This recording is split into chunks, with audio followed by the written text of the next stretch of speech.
what key skills are, coming up, and how should we set the things accordingly.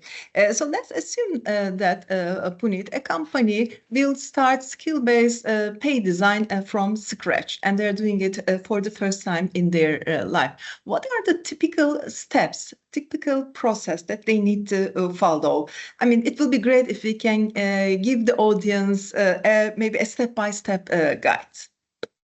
No. So I guess the first thing you need to do if you want to focus on either a skill-based organization or a skill-based pay system, you need to first break down the job you have into different tasks or activities, right? Because once you identify what tasks or activities are now being done by the individual, then you can figure out what skills will be required to do that thing. Then that follows by skill-based pay system, which is later on, right? So step one, break jobs or roles into tasks or activities. Second, identify what tasks or activities are getting automated because you're now implementing a new technology or you're outsourcing or automating.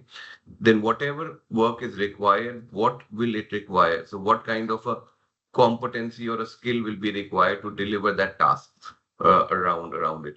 And once you've identified what skill is required to do that task, then you start aligning people's compensation to acquiring that skill and kind of honing that skill as well, because now individuals will be interested to build that skill because you've aligned compensation to it and said the more the skill you build, the more your compensation changes, or your salary increases are going to be based on acquiring or a new skill or moving up on the skill level rather than the other way around. So that's probably the easiest way to kind of focus on building a skill based organization and then implementing a skill based pay system.